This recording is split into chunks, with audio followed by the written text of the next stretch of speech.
Hi, welcome to the Water Hour.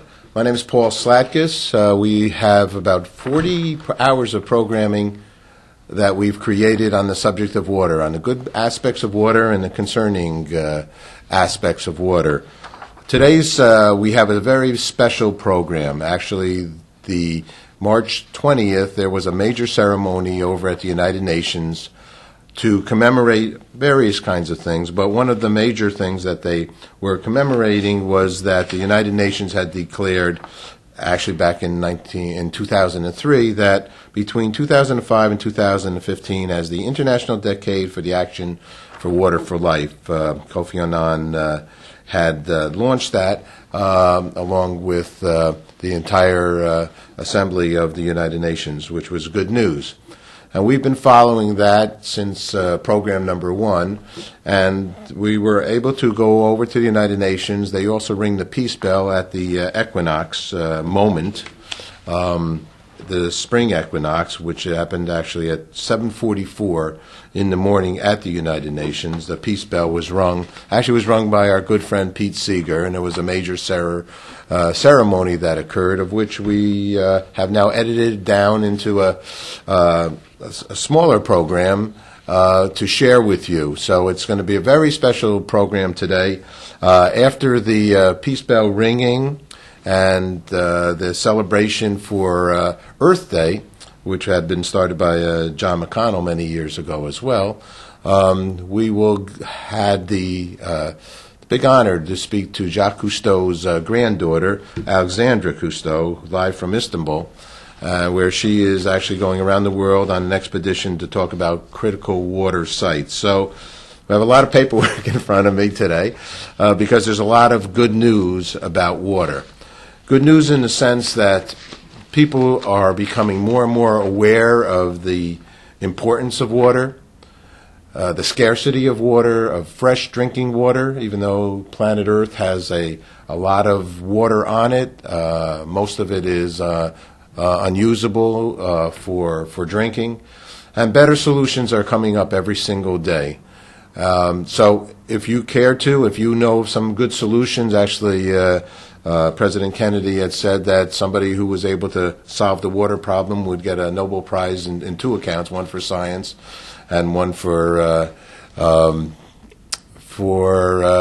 peace, because it's such a very important subject. So thank you very much for tuning in. We're going to go now to the United Nations, and please, since now we have this new ability to put comments about this program, to send your video up on this program, so let's consider this an open blog to talk about water. Thanks, and stay tuned.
Ringing the bell today, we have scheduled Pete Seeger, the renowned, legendary Pete Seeger, is, even as I speak, magically, Pete Seeger appears there.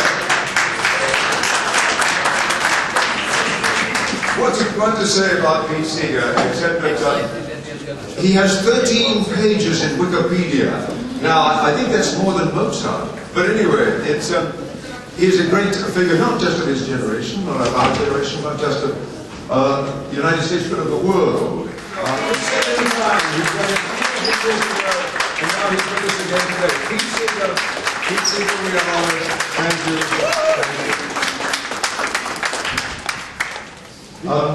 John McConnell, the man who founded the event, and who is 93 years old.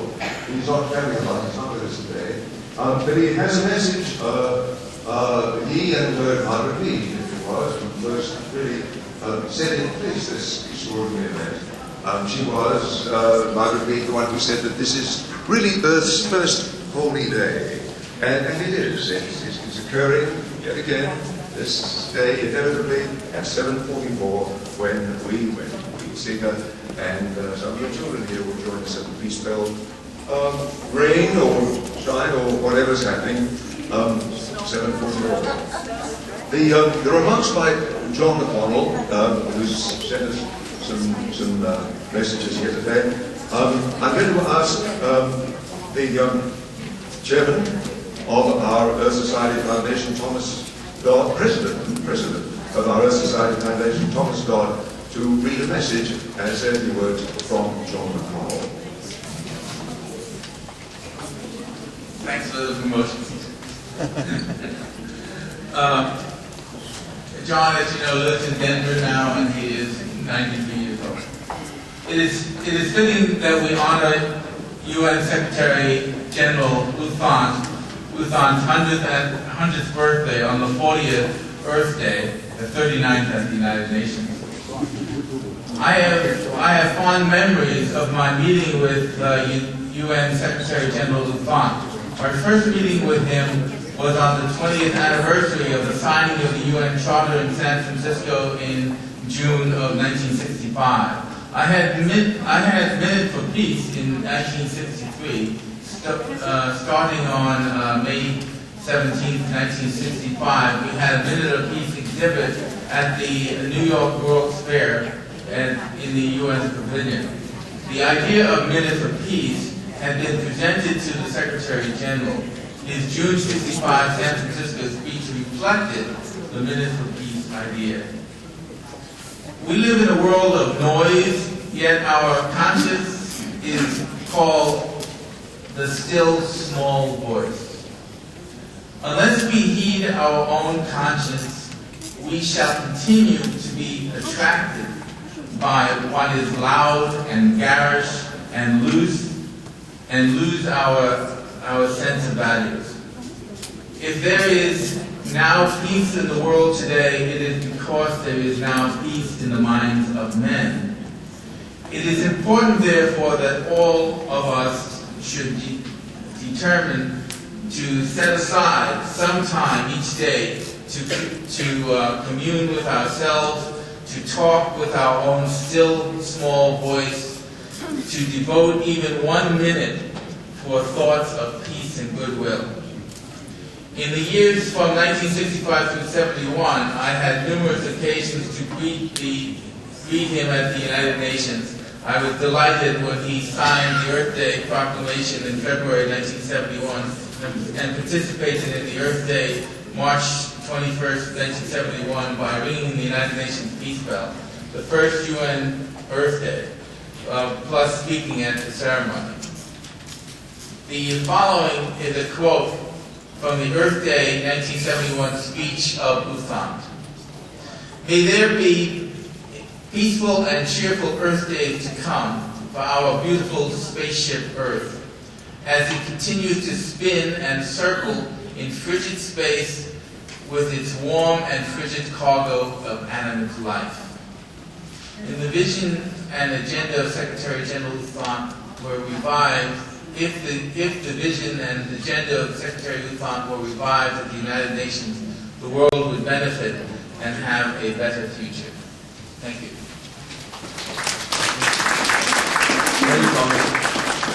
I mentioned that this is the 100th anniversary of the birth of U Thant, third Secretary-General of the United Nations, and the first Secretary-General of the Pearl here. There is now a U Thant Institute. It was established by his daughter, A. Thant, and from that institute now, Alexandria Fiaz of the U Thant Institute is here with a few words in memory of that occasion. Please.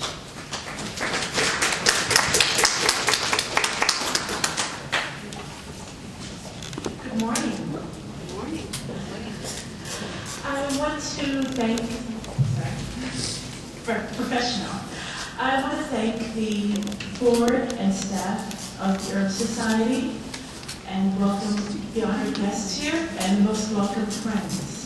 This is a message from our president and founder, as was mentioned, of the U Thant Institute and the daughter of U Thant, and she's so sorry she couldn't join us today. She had a family emergency, but she did write a message that I'm going to share with you this morning.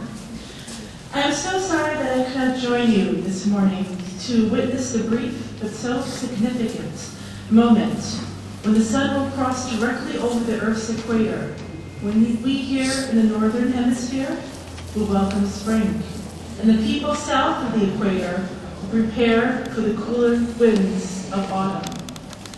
As John McConnell, founder of Earth Day, has said, this is a day of nature's equipoise, when we celebrate this wonder of life on our planet, to renew respect for the Earth, its resources. The first day of spring was designated as an Earth Day and was proclaimed and signed by my father, U Thant, at the United Nations on March 20th, 1970. The annual event of ringing the peace bell at the United Nations at the first moment when day and night are equal around the world reminds us of our belonging to this global community, gives us a deep sense of collective ownership, and deepens our commitment to take responsibility to safeguard the natural endowment of the planet and its resources in the interest of future generations. Looking back, my father, in May 1969, called for an international role in protecting the environment. He stated that never in the 25-year history of the United Nations has there been a problem more relevant to all nations than the present environmental crisis. He said, quote, "We must carefully weigh the effects of present behavior on the future," and called for a concerted international role in protecting the environment, and suggested that the time has come for the United Nations, in the spirit and letter of the Charter, to be a center for harmonizing the actions of nations. And so,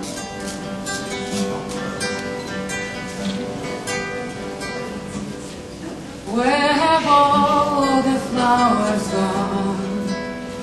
Long time passing. Where have all the flowers gone? Long time ago. Where have all the flowers gone?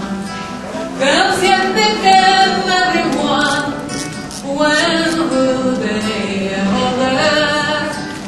When will they ever learn? Everybody knows that song, right? Right. Oh, where have all the young girls gone? Long time passing.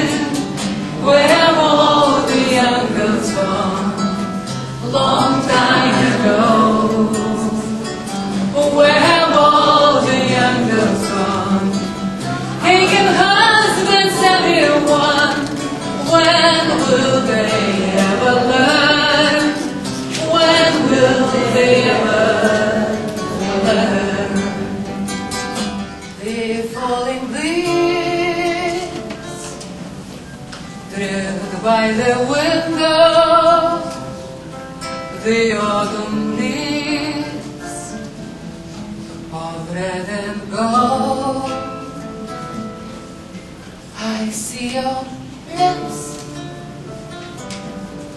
the summer kisses, the sunburned hands I used to hold.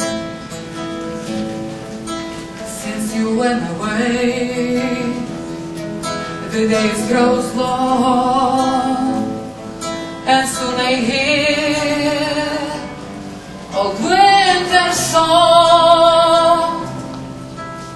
But I miss you most of all, my darling, when autumn leaves start to fall.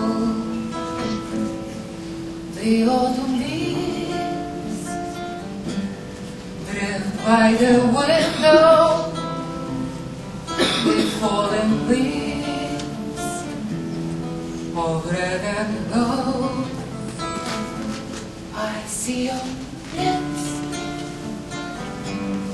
the summer kisses, the sunburned hands I used to hold. Seeger and children to go out now to prepare for the bringing of the feast bell, where those of you who have not seen this before should know that at exactly 7:44 in 2 minutes and a half.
exciting to get the chance to speak to you, to learn about what you're doing, which is going around the world with an expedition to talk about critical water sites. So thank you for doing that.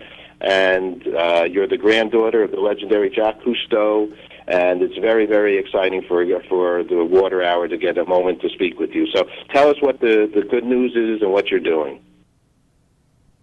Well, as you know, water is our most critical life support system on Earth. It's also the vehicle through which we'll feel the impact of climate change.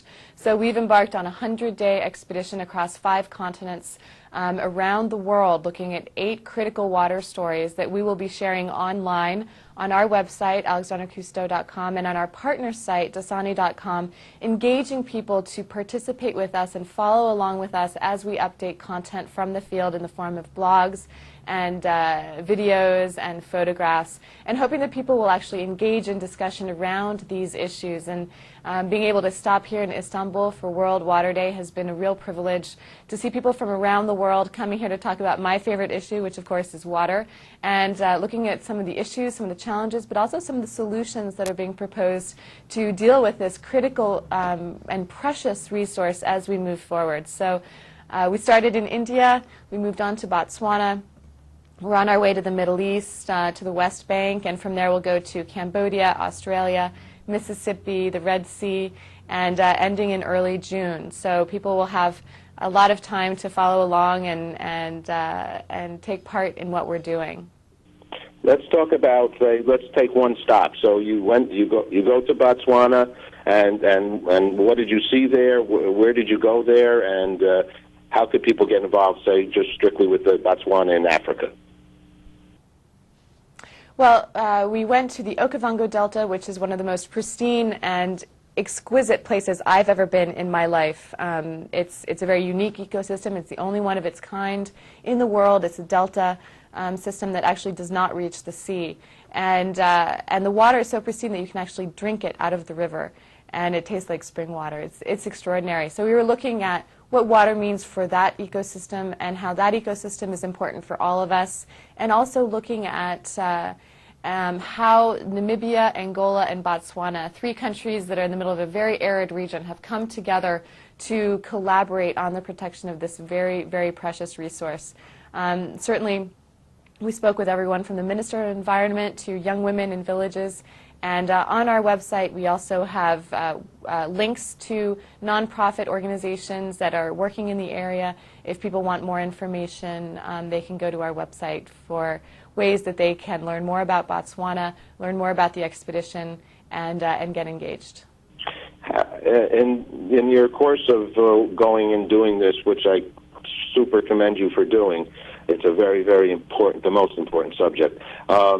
How do you see potential for delivery? Africa has like 52% of the natural resources, but unfortunately I'm wearing the Millennium Goals wristlet because so many of the young people can't get a glass of clean drinking water. How do you see the future here? Well, you know, the future depends on what we all do together. We're all downstream from one another. And believe it or not, some of the most effective ways that people can help Africans is by taking care of water in their own communities. And that means using less water, conserving more water, doing beach cleanups, river cleanups, going and supporting local initiatives to support infrastructure and water treatment facilities, supporting local nonprofits. That's a first step. You know, water is a global issue, but it's also a local issue. And protecting it in our own communities is really very, very important, something everybody can be part of the solution on. And if people want to help Africa, certainly Africa needs a lot of help. There's a lot of wonderful initiatives and wonderful nonprofits that are doing important work there, and people can sign up, support them with volunteerism, support them with funding, support them with all sorts of different things. So the most important thing, again, is getting engaged, learning about what's going on, and finding ways to participate in the solutions. And we hope also following along our expedition and being part of that and experiencing that with us as we go along. You know, we have the chairman of Coca-Cola on Good News talking about water, and I know Dasani is involved with this, and corporate participation. How are you able to get them involved with your outreach? Well, I'm a big believer that we have to have everybody sitting around the table talking about solutions and participating in implementing those solutions. And that means it's not only nonprofits, but it's also government and private sector. Everybody needs to be a part of the discussion, especially when it comes to water. Coca-Cola has done a lot of really important work on water around the world, and we were very pleased that they wanted to join us and help us not only get into the field and tell these stories, but spread the word about what we're doing and how important water is. And how were you personally, inspired to go out and what made you want to go and put a lot of your time and effort and life into the subject of water? Well, I learned to swim before I learned to walk, which might not be surprising considering the family I'm from. My grandfather taught me to scuba dive when I was 7 years old, and water has always been very close to my life and a very important part of my life. So as I grew older, I expanded my focus to include not only oceans but also fresh water, and really looking at the interconnectivity of water issues around our world and trying to understand new ways of understanding our water resources, our impact on our water resources, ways to engage people and inspire them to take action on this, and really redefining what it means to live on a water planet, because we do live on a water planet, and the greatest mistake we can make is taking that for granted. I agree with you. We have a buddy out at sea now. He's almost 700 days, Reed Stowe, living on the water and sending back information, learning about how to live life on water without even coming back to land for the food. Water is so important. I'm so happy that you're doing what you're doing. Alexandra, what's good news for you personally? Well, good news for me is that water is increasingly on the front page. Increasingly people are looking at how they can get involved. And, when I'm out there giving talks and traveling and speaking with people, more and more young people and actually, people of all ages are saying, wow, that's really important. Water is our most important resource. How can I get involved? And that is always something that makes me very optimistic and hopeful that we'll be able to reach our Millennium Development Goals and really make change happen in communities across the planet. And that's what makes me happy. I am sailing, I am sailing home again, across the sea. I am sailing stormy waters to be near you, to be free.